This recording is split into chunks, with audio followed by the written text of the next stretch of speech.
Hey, Scott Sabucci here over at Sales Qualia. And today we're going to continue our conversation about the 9 sales accelerators. So, what are the 9 sales accelerators? And then we're going to dive into sales accelerator number 7. So, the 9 sales accelerators are basically think of them as the 9 core systems that every startup needs to build and implement in order to get a more predictable, repeatable, scalable sales process. So, if we think about the 3 kind of key parts of every sales funnel, you've got your leads and your prospecting at the top of your funnel.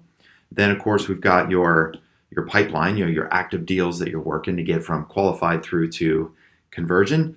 And then the third piece, of course, is the conversion and onboarding of your paying customers. So around these 3 core pillars of your sales process sit these 9 sales accelerators, starting with how you fill the funnel and how you teach your market about their problem, all the way through to your customer success and onboarding plan of action. And so today what we're going to talk about is sales accelerator number 7, which is why buy. Why are your prospects going to buy from you? And by the way, I want to mention really quick before we dive into the why buy sales accelerator. Next week, I'm going to be running a live training to go through all 9 of these sales accelerators. And specifically what we're going to do is a self-assessment. So in the course of the training, I'm going to define each of these 9 accelerators and then provide you a step-by-step self-assessment that we're going to do together. And that's going to help you identify exactly which parts of your sales process where you're doing well, where you've got some gaps, and where you've got some opportunities to improve so that you can ramp up and scale up your sales process and make the impact for your market that you want to make with your startup. So if you want to join that training, just type the word training. If you're watching this on LinkedIn, just type the word training in the comments below. We'll send you the link where you can register and save your spot. And we'll get you signed up. So let's talk about the sales accelerator number 7, why buy. So here's the thing, right? So we know that companies only buy products if it's going to help them solve a problem, right? And most importantly, when they have that problem, what they're trying to do is figure out how are they going to solve that problem. And when they solve that problem, they're going to get some kind of return for the solution to that problem. And so every enterprise, and you can start to think about your product as it relates to this. Every enterprise out there is going to buy typically for one of 4 core reasons. So we just draw a really simple 2x2 on the screen and start on the right-hand side over here and look at the business reasons why enterprises will buy your product or buy any product or solution. And then on the left-hand side, we can think of it as an operations reason or an operational reason as to why they would want to buy. And so when you think about their problem that they've got that they want to solve with your product or any product or vendor that they want to work with, there's, above the line. So we'll start on the upper right quadrant here. So on the business side of the equation, on the upper right, above the line, the first core reason why any company will buy a product is they want to increase revenue, right? Meaning that if your product is the kind of product that when they buy it and properly implement your solution, it will specifically help them increase revenue for their company, right? So if you assume the costs remain relatively the same, minus, of course, the cost that it would take to invest in your product, but assuming that now they're going to get increased revenue as a result of purchasing your product and implementing it correctly, the net result for them is increased revenue, right? So that's reason number 1. And it's a business reason because it looks at profit and the profit and overall return for that company. So on the business side, the business teams care about increasing revenue, or more importantly, they care about increasing profitability. Now, if you think about the below the line side of the business, just the opposite of that. So if you think about a product or service, if the first order effect or if the primary effect of properly implementing and using your solution is that it helps the business team reduce cost, the same net effect happens, which is increased profitability. So assuming revenue stays the same, but your product helps them reduce their cost, then profit goes up. That's a good thing for businesses, right? So it's either increased revenue or decreased cost. Those are basically the 2 main business reasons with the focus around increasing profitability. So those are the first 2 core reasons why enterprises buy. Now, if we flip over to the left-hand side of the 2x2 and we think about the operational side of the business, if we go above the line, the third reason why companies buy products and solve problems is they need to increase efficiency increase efficiency, basically just meaning they need to get more out of the same resources. Now, that could mean, for example, if the same workforce is able to produce more output, or they can produce more output in less time, that's an efficiency gain. So it's oftentimes measured as a percentage or time or hours saved, as an example.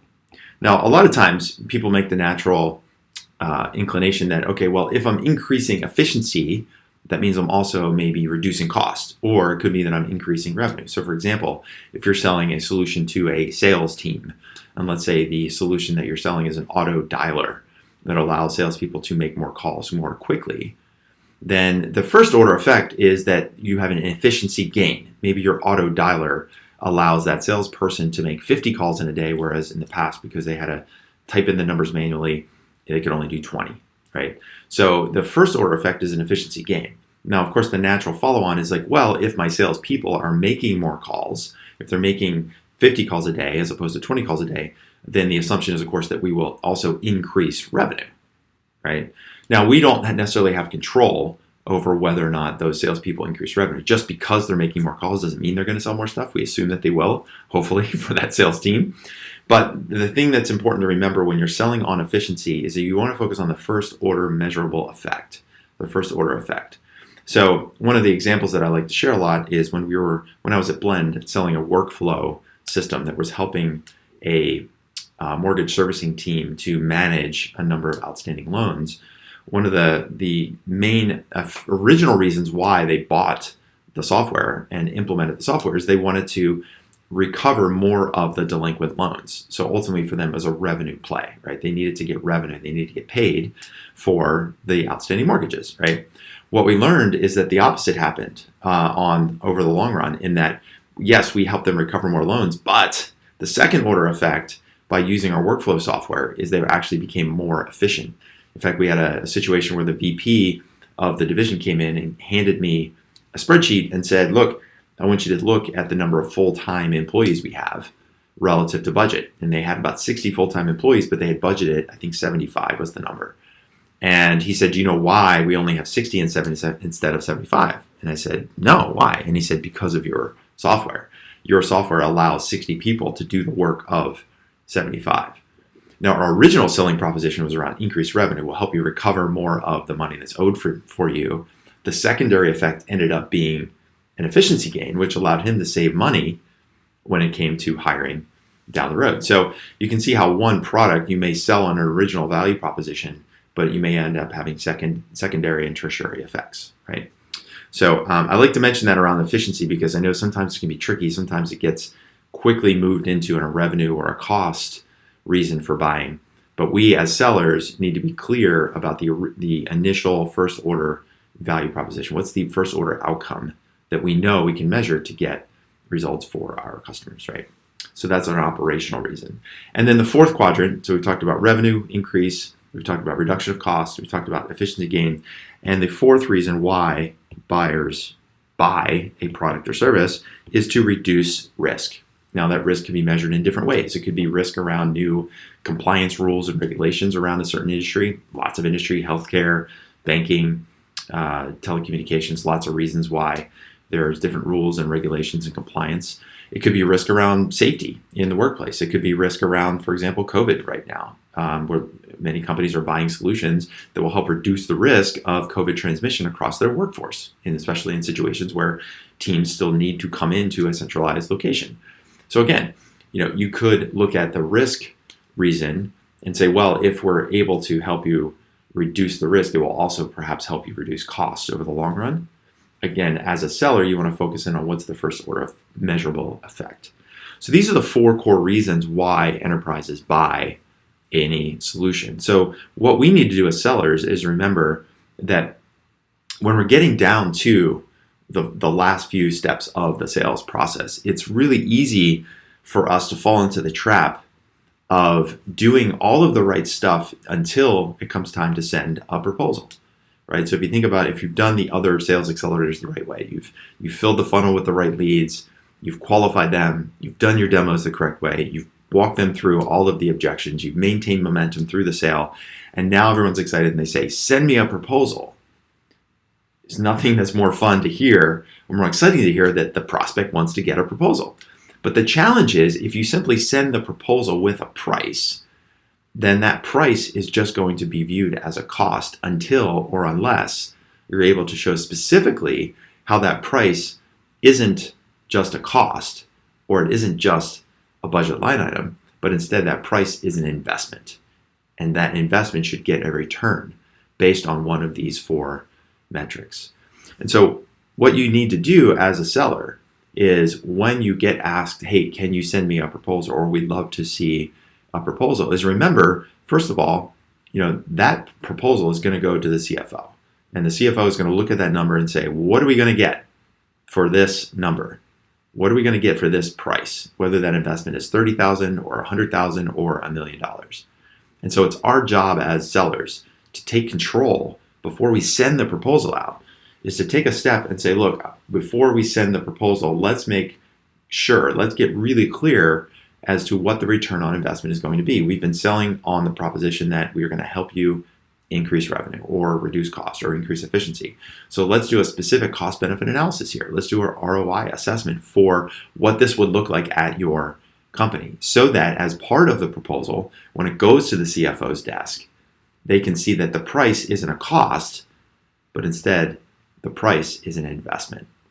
And that's going to help you win more deals and have the right conversations about how you're a true partner and a solution provider, not just a budget item, not just yet another cost that nobody has room for in the budget. So I guess my challenge to you, or my suggestion to you, my challenge to you, number one is, are you taking control? When somebody asks for the proposal, are you simply following that buyer's lead and saying, oh, okay, great, let me send you a proposal, and spending hours or days or the whole weekend drafting and crafting what you think is that perfect proposal, and then creating some kind of price structure that looks good on paper. Here's the list price, and then offer some kind of discount. Here's the implementation fee, which we will waive. Here's the pricing tiers if you have more than 100 users. There's all kinds of ways to try to make your price look slick, or make it look like it's inexpensive, or make it look like it's a good deal. But at the end of the day, you have to remember, the CFO is going to look at that number and they're going to ask, what do we get for this price? What do we get back? If we solve this problem, if we make this investment, what are we going to get in return for this price? And so it's our job as sellers to make sure in that proposal, in those conversations, in a collaborative way, and this is not just, here are some case studies on how we've helped other companies, or here are some estimates of what we think we could do for you. It's a collaborative exercise with your prospect to sit down and say, hey, if we do this implementation, this is what we expect you will see in the first month, the first 3 months, the first year, the next 3 years, so that you can get really clear on an estimate, not just an estimate, but a really clear return on investment, so that if that price on the bottom line says, hey, the enterprise software that we're going to sell to you is $100,000 a year, it should be clear that that $100,000 is an investment that would get $10 million in return, or $100 million in return for that company. So do that ROI assessment with your prospects. When they ask for the proposal, say, great, would love to send your proposal. As part of that proposal, one of the things we want to do is make sure that this is the right fit for you. And we have certain metrics that we like to follow when it comes to return on investment. So let's do some analysis around what this implementation is going to mean in terms of ROI for you in the short run, the medium term, and the long run. And that way, together, when we send this proposal over to your CFO and she takes a look at it, she'll know exactly what that price is going to get the organization.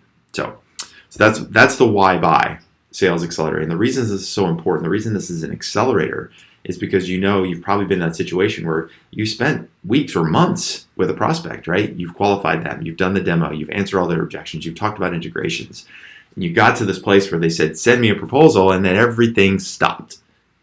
And all of a sudden, they decided not to make the purchase. All of a sudden, they realized, oh, we don't have the budget. Or they said things like, oh, it seems expensive. Or they decided to continue with the entrenched competitor. And the reason is that they've looked at that price, they've looked at that proposal, and they're not clear as to why they should buy. What is going to be the specific ROI for that implementation? So when you take control, you do this ROI assessment, you insert this why buy analysis as part of your sales process. It allows you to keep more control, and it's going to give your prospects a lot more confidence to know why you charge the price you want to charge, and it helps you to charge the price you deserve to charge because you're really clear about the return on investment that your prospects are going to get. Okay, so that's the Why Buy Sales Accelerator. This is number 7. The next video, we're going to cover risk reducers, which is number 8. And most importantly, as I mentioned at the top of this video, this LinkedIn Live, we're going to be running a live training on all 9 sales accelerators. It's going to be an assessment that we're going to run.